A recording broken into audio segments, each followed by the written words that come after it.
What's up, YouTube? This is Ultimate Yu-Gi-Oh! Asian coming at you guys with the deck profile. This is on my anti-meta beat deck. It's not for this format. It's like a couple of formats ago, but like this deck kind of can compete with the new format. It's not my chaos anti-meta deck. I'll show you guys why it's like anti-meta-ish. So yeah. I'm missing 2 Seal of the Orichalcos, so yeah. I might be just playing 1 Seal of Orichalcos and like 2 Terraforming, so yeah.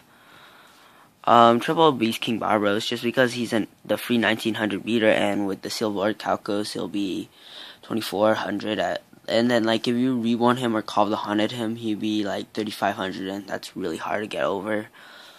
So yeah. 8 fighter, just because he can get like really bulky, just to that point where he's like really hard to get over. So yeah, the 8 fighters are really necessary in the deck. It was like one of the best cards in my Chaos Anti-Meta deck. If I was gonna play that deck again, I would play 2 or 3 of him, just because like the fact that he keeps on gaining attack with the Seal of Orichalcos makes him like really good. Just because like if you can do that, like he'll get really bulky enough to like get over everything until they activate a spell or trap on him. So yeah. 2 T-Kings, this is what makes it like more anti-meta. Like this is some of the anti-meta stuff. Like just because like T-King can like kill a lot of decks this format. So yeah,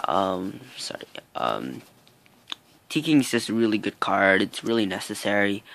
Just like, and plus it's a 1900 beater. Like most of the cards in this deck are 1900, and yeah, just the fact that you can run over almost anything with him is like really good. And plus like the not searching ability of him is just amazing. So yeah, 2 Doomcalis, this is another part of the deck that makes it more anti-meta, just because like he can be helpful at sometimes, but he's really easy to get rid of, so I only play 2 copies of him. I could see myself cutting one of them for another 8 fighter, but yeah, I like 2 of 2. Just because I think it's more consistent, so I can draw him as often as I draw 8 fighter. Double breaker, more like beat stick kind of, and back row popping. You know, he's like 1900 like when he's normal summoned.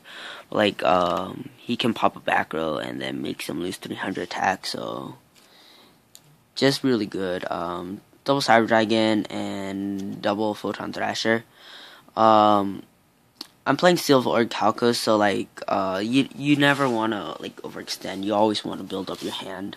So like unless if you're gonna go like a big play like Cyber Dragon and Breaker, and then or that and T-King, you know, like if you have these 2 on the field and you can just like keep on whacking.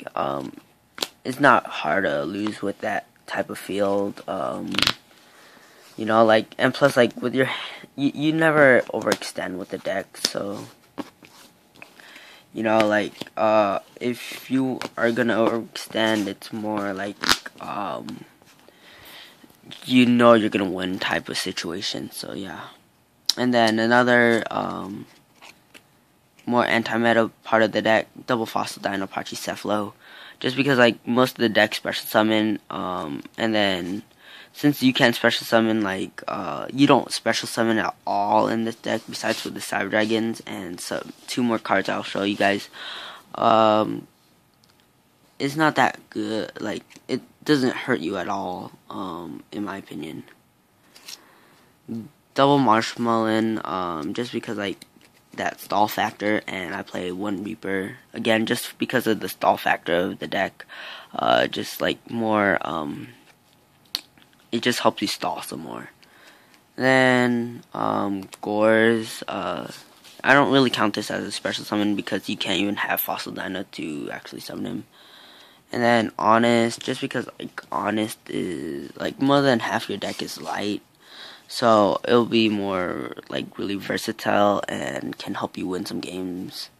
One Cyber Dinosaur, if you don't know what this does, when your opponent special summons a monster from their hand, special summon this card from your hand. So yeah, it's just like really good against some matchups, especially windups.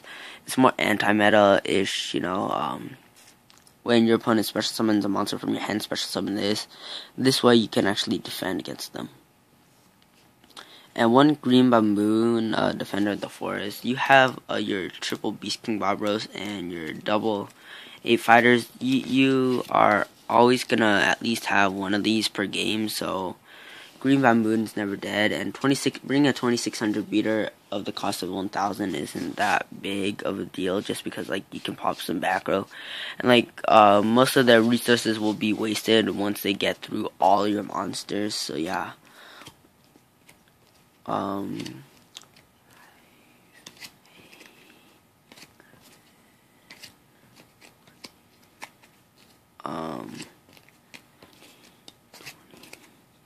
I play 23 monsters, just like most of the traps will be gone.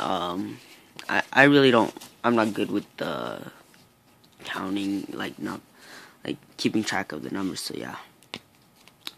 Double MST, just because like 3 can be overflow, but 2 is alright, just because you have the double breaker. There's basically having 4 MSTs in the deck.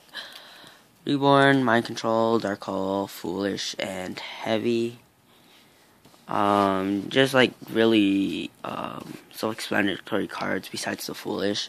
I play the Foolish just to get Bamboon in the graveyard.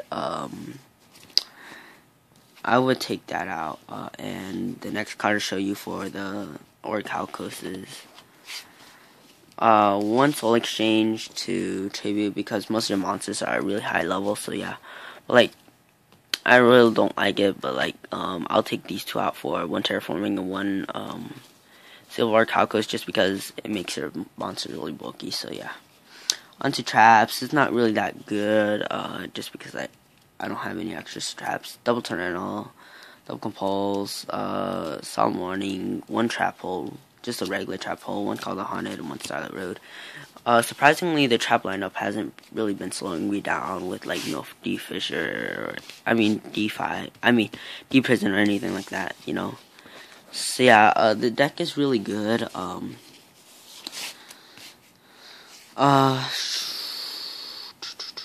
Let me see. Okay, so let me explain like some card combos. Like the Barbaroses are the main resources your opponent will not get rid of, like with that.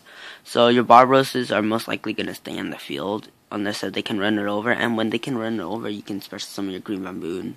So they never want to run over Barbaros if you have the Baboon in the graveyard, unless it had the Deku.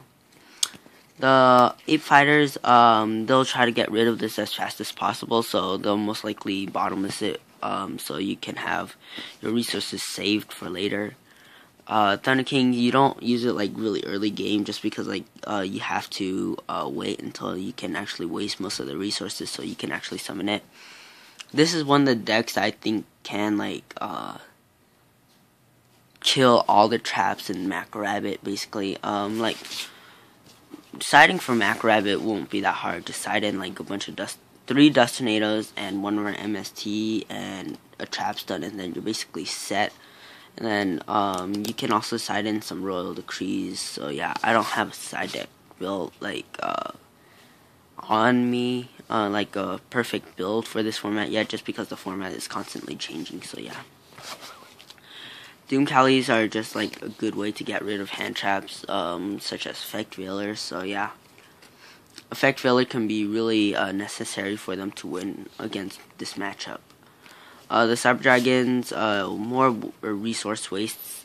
Same with the Photon Thrashers.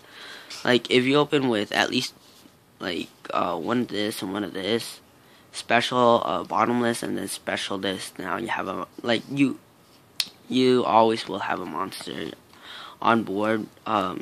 The Thrasher and the Cyber Dragon just give you that extra push for that extra MST. That's all I have to explain for Breaker.